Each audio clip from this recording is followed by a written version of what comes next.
एक गांव में कुंदन नाम का एक लड़का रहता था। कुंदन बहुत गरीब था और जब वो केवल 17 बरस का था, उसके माँ बाप की मृत्यु हो गई थी। आज तक कुंदन ने सिर्फ दुख ही झेले थे और उसकी जिंदगी में सब कुछ उल्टा ही होता रहता था। उसके पिता के मरने के बाद गांव में एक धम्मू सेठ ने कुंदन से कहा, कुंदन के बच्चे, तेरे पिता ने मुझसे बहुत सा कर्ज लिया था। अब वो तो मुझे कर्ज वापस किए बिना ही ऊपर चला गया। तू बता, मुझे कैसे पैसे वापस लौटाएगा? सेठ जी, आप तो जानते हैं मेरे पास कुछ भी नहीं है। मैं किस तरह आपको धन लौटा पाऊंगा? ले देकर बस मेरे पास एक झोपड़ी है जिसमें मैं रहता हूँ। उस झोपड़ी का मैं क्या करूं? अगर पैसे नहीं है तो तुझे उम्र भर मेरे खेतों में मजदूरी करनी पड़ेगी। अरे तभी कर्ज चुकेगा और मैं इसके तुझे पैसे भी नहीं दूंगा। कुंदन नादान था, इस वजह से वो धम्मू सेठ की बात आसानी से मान जाता है। ठीक है सेठ जी, अगर ऐसा करने से कर्जा माफ हो जाएगा तो मुझे मंजूर है।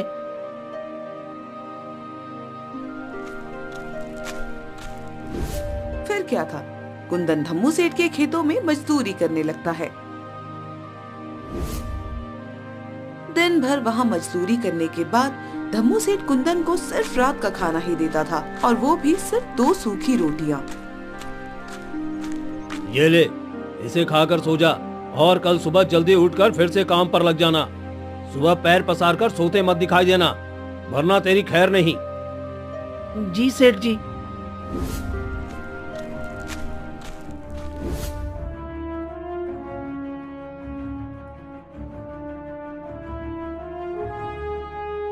यही नहीं, धम्मू सेठ कुंदन को खूब मारता पीटता भी था, जैसे वो कोई जानवर हो। लेकिन हालातों के आगे कुंदन भी मजबूर था।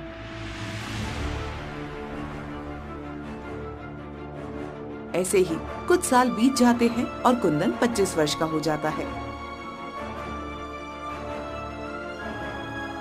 एक दिन सुबह सुबह कुंदन को उठने में जरा देरी हो जाती है, तो वो जल्दी से धम्मू सेठ के खेतों की तरफ भागता है। अरे बाप रे, उठने में बड़ी देर हो गई। जल्दी से खेत पहुंचता हूँ, वरना सेठ जी बहुत गुस्सा करेंगे।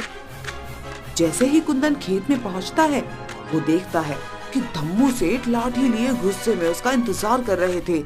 उन्हें ऐसे देखकर कुंदन बहुत घबरा जाता है। सेठ जी, माफ कर दीजिए सेठ जी, उठने में जरा देर हो गई, आइंदा कभी नहीं होगा। अच्छा, माफ कर दूं? अरे एक बार माफ करूंगा ना तो तू बार बार यही गलती दोहराएगा। सजा तो तुम्हें मिलनी ही चाहिए। तू क्या चाहता है? तू घर में आराम करे और मैं खेतों में काम करूं? रुक, अभी बताता हूं तुझे। इतना कहकर सेठ कुंदन को बेरहमी से पीटने लगता है। वैसे तो कुंदन हमेशा सेठ जी की मार खा लेता था, क्योंकि उसे लगता था कि सेठ जी के अलावा उसके इस दुनिया में कोई है भी नहीं। लेकिन आज कुंदन सेठ जी को जवाब देते हुए कहता है, बस करिए सेठ जी, कितना पीटेंगे? रात में आप ही ने मुझसे खेतों में देर तक काम करवाया, इसीलिए तो मुझे घर लौटने में देरी हुई थी और इसी वजह से मैं सुबह जल्दी नहीं उठ पाया। तो भला इसमें मेरी क्या गलती है? सेठ जी कुंदन का ऐसा जवाब सुनकर बौखला जाते हैं। ओ, तो तू क्या चाहता है कुंदन? गलती किसकी है? हाँ, मेरी? अरे तू तो अपने माँ बाप को भी खा गया और अब मेरे टुकड़ों पे पलकर मुझसे ही जबान लड़ाता है। जा निकल जा मेरे खेतों से। जब भूखे मरेगा तब आएगा मेरे पास ही लौटकर। सेठ की ऐसी कड़वी बातें सुनकर कुंदन की आंखों में आंसू आ जाते हैं। ठीक है, मैं जा रहा हूँ। वो खेत छोड़कर सीधा गांव के बाहर की तरफ भागने लगता है।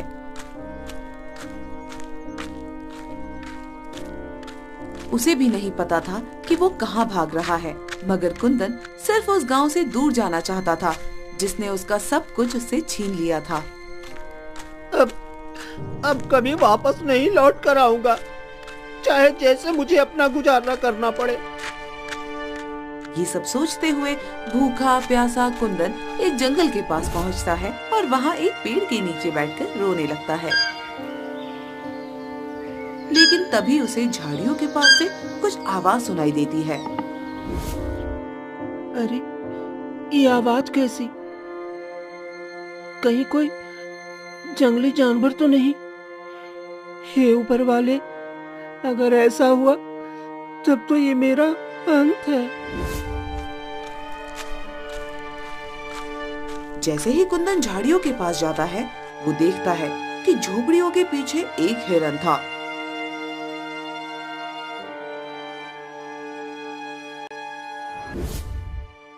कुंदन हिरन को प्यार से सहलाते हुए कहता है, ओह, तो वो तुम थे। तुमने तो मुझे डरा ही दिया था दोस्त।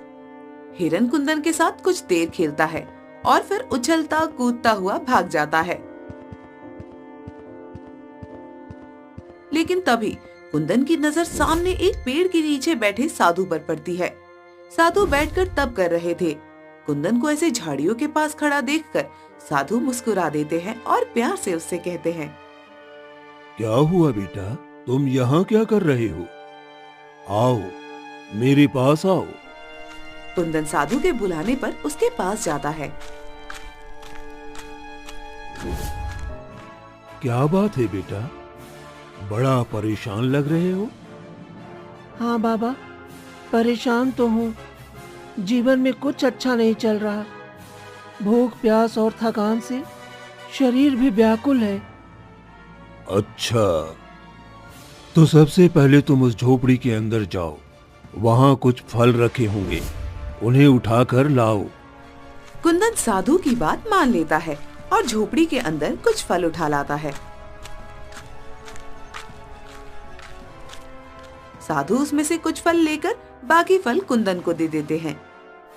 ये कुछ फल मेरे पास रहने दो और बाकी के फल तुम खा लो। लगता है सुबह से तुमने कुछ नहीं खाया। कुंदन को ये सुनकर बड़ी प्रसन्नता होती है। धन्यवाद बाबा। आपको कैसे पता चला कि मैंने सुबह से कुछ नहीं खाया था? मैंने तो बस इतना बताया था कि मैं अभी भूखा था। बस यूं ही समझ लो कि मुझे ऊपर वाले ने बताया है। अच्छा, जरा अपना हाथ लाना तू। कुंदन साधु की बात सुनकर कुछ समझ नहीं पाता, लेकिन फिर भी वो अपना एक हाथ साधु की तरफ बढ़ा देता है। कुंदन का हाथ साधु बड़े ध्यान से पढ़ने लगते हैं। वाह, ऐसी लकीरें तो मैंने आज तक सिर्फ राजा महाराजाओं के हाथ में देखी है बेटा। तुम तो बहुत तकदीर वाले हो। कुंदन को साधु की बात पर हंसी आ जाती है। ये आप कैसी बातें कर रहे हैं साधु महाराज? आपकी बातों से तो मुझे ऐसा लग रहा है आप मेरा हाथ देखने का सिर्फ नाटक कर रहे हैं और आपको लकीर पढ़ना आता ही नहीं।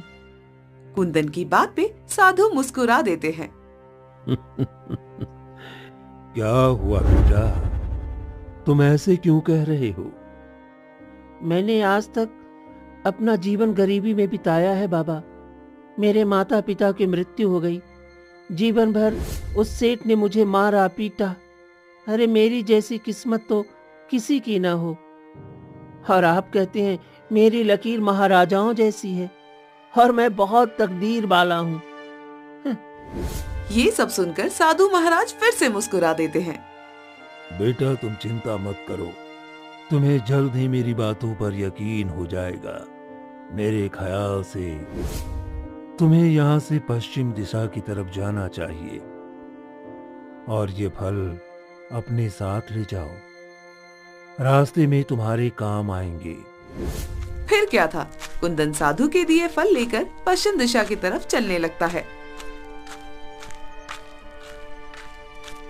शाम होते होते जंगल का रास्ता खत्म हो जाता है और कुंदन को एक गांव दिखाई देता है। गांव देखकर कुंदन को बड़ी खुशी होती है। आखिरकार गांव आ गया। अब मुझे कम से कम जंगली जानवरों के बीच जंगल में नहीं सोना पड़ेगा। कितना डरावना जंगल था वो।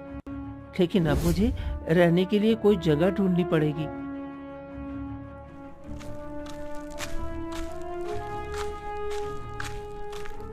गांव में इधर उधर किसी काम और जगह की तलाश में भटकने लगता है कि तभी उसे हीरा लाल नाम के एक आदमी की मिठाई की दुकान नजर आती है। हीरा लाल एक बूढ़ा आदमी था और सभी ग्राहकों से बड़े प्यार से बात कर रहा था। कुंदन को देखकर वो उससे कहता है, अरे क्या हुआ बेटा, कौन सी मिठाई चाहिए तुम्हें? तुम यहाँ की तो लगते नहीं हो। जी वो नहीं नहीं, मैं इस गांव का नहीं हूँ और मुझे कोई मिठाई नहीं चाहिए। क्या मुझे आपकी दुकान में अभी कुछ काम मिलेगा? बदले में आप बस मुझे आज रात गुजारने के लिए जगह दे दीजिए। अच्छा ठीक है, तुम ये सब मिठाई के खाली डब्बे संभालने में मेरी मदद कर दो। मैंने मेरे निकम्मे बेटे अनुज को कितना बुलाया, वो मेरी मदद करने आया ही नहीं, लेकिन अच्छा हुआ तुम आ गए। आओ बेटा आओ। कुंदन बड़े मन से हीरालाल की मदद करने लगता है।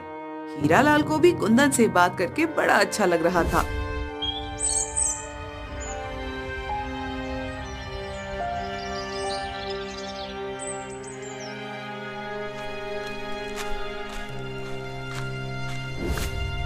रात होते ही हीरालाल कुंदन को अपने घर ले जाता है, जहाँ पर सिर्फ हीरालाल और उसका बेटा अनुज अकेले रहते थे। अनुज की माँ का बहुत पहले ही देहांत हो गया था। अरे पिताजी, ये किस भिखारी को उठा कर ले आए आप? तमीज से बात करो अनुज, ये कुंदन है। आज रात ये यही रुकेगा, इसने आज मेरी बहुत मदद की है। और तुम क्यों नहीं आए थे दुकान पे? आज कितना काम था? अरे ओ पिताजी, मैं थोड़ा व्यस्त था। हाँ, सब जानता हूँ, तो कितना व्यस्त रहा होगा। अरे अपने दोस्तों के साथ घूमने निकल गया होगा। खैर ये सब छोड़ो, मैं जल्दी से खाना बना देता हूँ। नहीं नहीं, आप रहने दीजिए, खाना मैं बना दूंगा। आपने मुझे यहाँ रुकने को दिया है, वही बहुत है। वाकई में तुम खाना बना दोगे? हाँ हाँ जरूर, और देखना आपको मेरे हाथ का खाना ना बहुत पसंद आएगा। फिर कुंदन हीरालाल और उसके बेटे अनुज के लिए स्वादिष्ट खाना बना देता है। वाह, क्या खुशबू आ रही है। आओ कुंदन, तुम भी बैठो, हम सब साथ में बैठकर खाते हैं। क्या मैं आपके साथ? हाँ, और क्या, आओ आओ। कुंदन जब ये देखता है कि हीरालाल उससे इतने प्यार से बात कर रहा था, तो उसकी आंखों में आंसू आ जाते हैं और वो उन्हें गले लगा लेता है। क्या हुआ बेटा, ऐसे भावुक क्यों हो रहा है? बहुत अरसे के बाद किसी ने मुझसे ऐसे प्यार से बात की है, इसलिए मन थोड़ा भावुक हो गया। चलिए अब सब साथ में भोजन करते हैं। इसके बाद वो सब साथ में बैठकर भोजन करते हैं।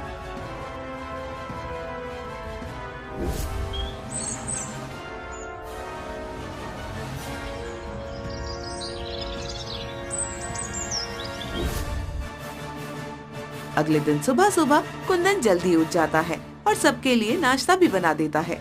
आज उसे बड़ा अच्छा लग रहा था और ऐसा महसूस हो रहा था कि मानो ये उसकी जिंदगी की एक नई शुरुआत हो। सेठ जी उठ जाइए, मैंने आपके लिए नाश्ता बना दिया है, और अनुज सेठ को भी उठा दीजिए। क्या खुशबू है चाय की, वाह।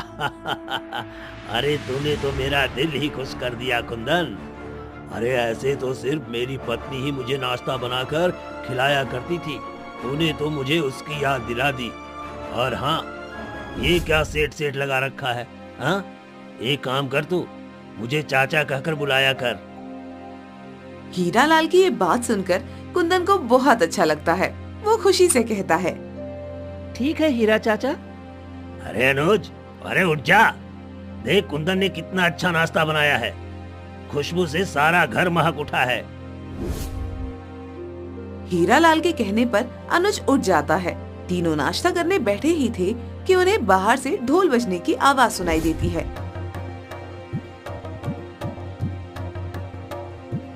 अरे ये कैसी आवाज है चाचा? अरे बेटा, लगता है महल के सैनिक गांव वालों के लिए कोई संदेशा लाए हैं। वो इसी तरह ढोल बजाकर सबको बुलाते हैं। चलो हम भी चलकर देखते हैं। हीरालाल और कुंदन बाहर जाकर देखते हैं तो वाकई महाराज के महल के कुछ सैनिक जो जोर जोर से ढोल बजाकर सबको बुला रहे थे।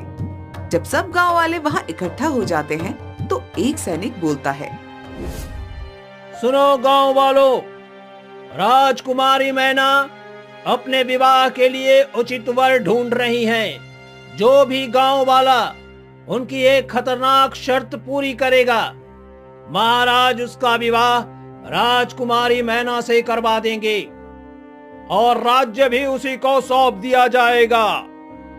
आप में से जो भी राजकुमारी मैना की शर्त को पूरा करना चाहते हैं, वो कल सुबह महल में पहुंच जाइएगा। सैनिक की ऐसी बात सुनकर गांव वालों में तो अफरा तफरी ही फैल जाती है। कई नौजवान राजकुमार बनने की लालच में राजकुमारी की शर्त पूरी करने का फैसला कर लेते हैं, जबकि उन्हें ये तक नहीं पता था कि राजकुमारी की शर्त थी क्या।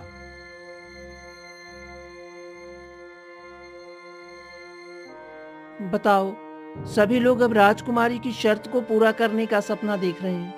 न जाने वो कौन खुशनसीब होगा जिसकी तकदीर बदल जाएगी। जब हीरालाल ये सब सुनता है तो वो भी अपने बेटे से कहता है, ए अनुज, अरे क्यों न तू कल महल में जाकर एक बार अपनी किस्मत आजमा ले। हालांकि बहुत मुश्किल है, पर क्या पता राजकुमारी तुझे पसंद ही कर ले। अरे ठीक है पिताजी, मैं कल चला जाऊंगा। अरे क्या मालूम राजकुमारी मुझे देखने ही शर्त वर्त भूल जाए और मुझसे विवाह करने को तैयार हो जाए।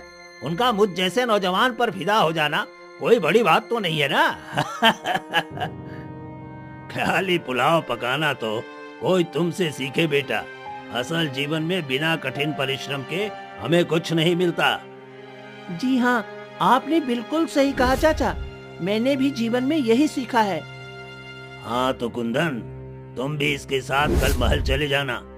क्या पता तुम्हारा भी भाग्य चमक जाए या फिर तुम्हें वहाँ कोई नौकरी ही मिल जाए। चाचा, मुझे अपनी किस्मत पर तो बिल्कुल भरोसा नहीं है।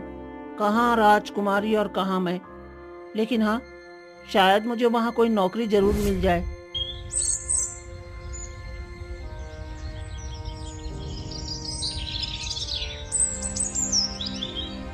अगले दिन कुंदन अनुज के साथ महल जाने के लिए निकल जाता है। वो देखता है कि गांव के कई लोग महल की तरफ जा रहे थे, क्योंकि सबके मन में राजकुमारी से विवाह करने का लालच था। देख रहे हो कुंदन भाई, कितनी भीड़ महल की तरफ तेजी के साथ चली जा रही है। हर एक आदमी के मन में बस राजकुमारी को पा लेने का ख्वाब है। हाँ, देखो कि किसकी किस्मत चमकेगी आज।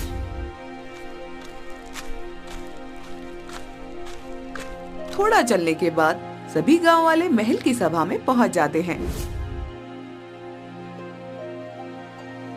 वहां पर महाराज महारानी अपनी बेटी यानी राजकुमारी मैना के साथ बैठे हुए थे। जैसे ही सभी गांव वाले और साथ साथ दूसरे राज्य के कई लोग वहां उपस्थित हो जाते हैं, राजकुमारी कहती है, आप सभी मेरी बात ध्यान से सुनिए। जैसा कि मैंने कहा था, मेरी एक शर्त है और उसे जो भी पूरा करेगा मैं उससे ही विवाह करूंगी। तो क्या आप सब मेरी शर्त पूरी करने के लिए तैयार हैं? उतने में ही एक दूसरे राज्य का राजकुमार कहता है, हाँ राजकुमारी जी, हम सब तैयार हैं।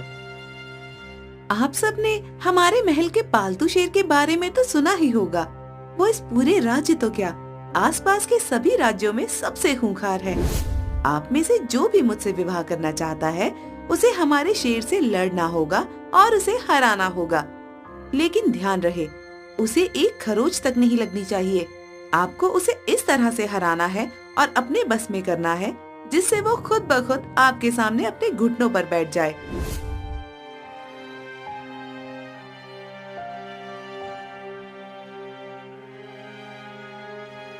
जैसे ही सभा में उपस्थित सभी लोग राजकुमारी की ऐसी शर्त सुनते हैं,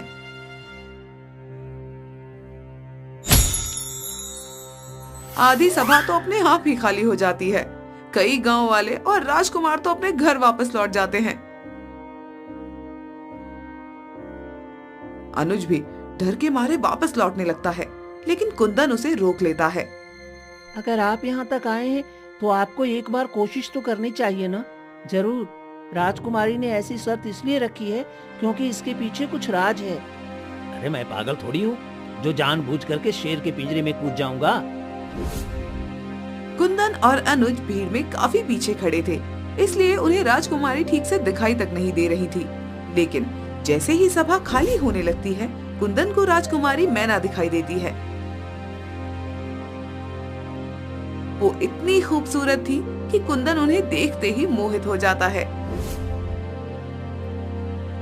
लेकिन अनुज उसका हाथ छुड़ाकर बाकी लोगों के साथ बाहर चला जाता है। अब सभा में कुछ गिने चुने लोग ही रह गए थे। देखा अपने पिताजी, आधे से ज्यादा लोग तो मेरी शर्त सुनते ही भाग गए, और अब ये जो बचे हैं ये शेर को देखकर भाग जाएंगे। बेटी, तुमने रखी भी तो ऐसी ही शर्त है। लगता है तुम्हें विवाह करना ही नहीं है। लेकिन चलो, हम इन्हें शेर के पिंजरे के पास ले चलते हैं। क्या पता इनमें से कोई तुम्हारा होने वाला राजकुमार हो। ये नामुमकिन है पिताजी, ऐसा कोई वीर आज तक इस धरती पर जन्मा ही नहीं है। जो लोग बचे थे उन्हें लेकर सैनिक महल के बगीचे में ले आते हैं।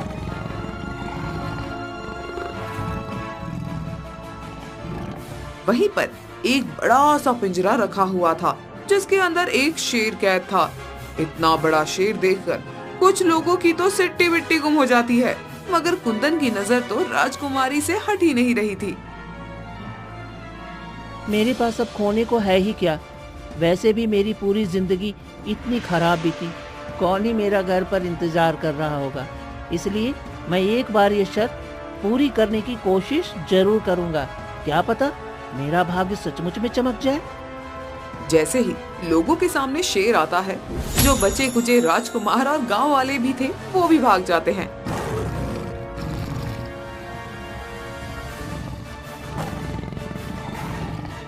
अब सिर्फ कुंदन ही अकेला बच गया था। कुंदन को अभी भी वहाँ खड़ा देखकर राजकुमारी जी चौंक जाती हैं। अरे, तुम गए नहीं? लगता है कि तुम्हें अपने जीवन से कोई खास लगाव नहीं है। नहीं राजकुमारी जी, मुझे इस शेर से एक बार लड़ना है और आपकी शर्त पूरी करनी है। और जहाँ तक रही जीवन की बात, तो मेरे जीवन में वाकई में ऐसा कुछ भी नहीं है जिसके लिए मुझे जीने की बहुत चाहत हो। क्या? वाकई में? ठीक है, फिर जाओ उस शेर के पिंजरे में और आजमा लो अपनी तकदीर को।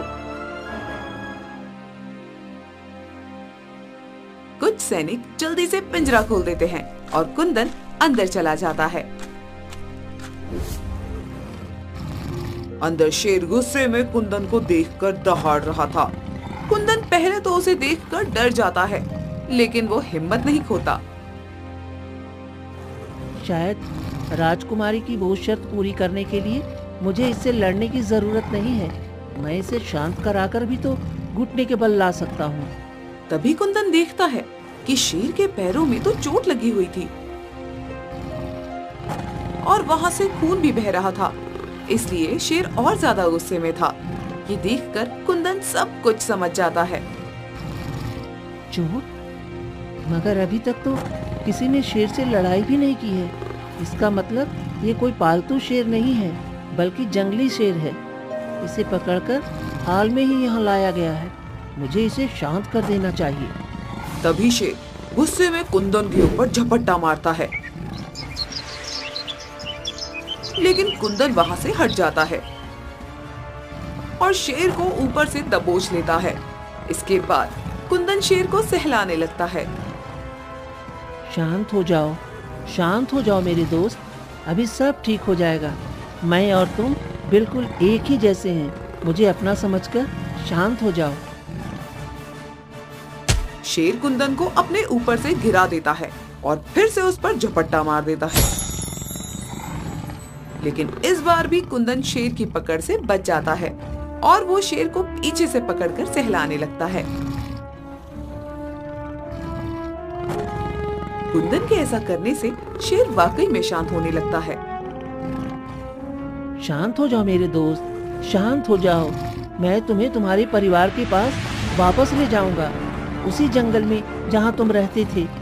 बस तुम एक बार शांत होकर मेरी बात को समझो।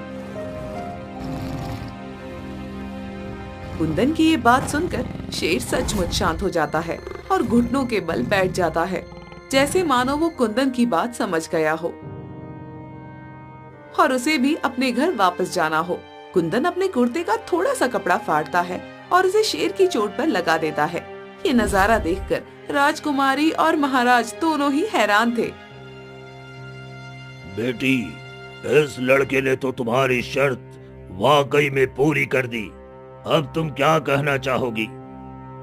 हाँ पिताजी, क्योंकि वो सिर्फ हिम्मत वाला और बुद्धिमान ही नहीं है, बल्कि ये मेरी तरह जानवरों के दर्द को भी समझता है। सिपाहियों, उसे पिंजरे से बाहर निकालो और शेर की मरहम पट्टी करके उसे उसके जंगल वापस छोड़ दो।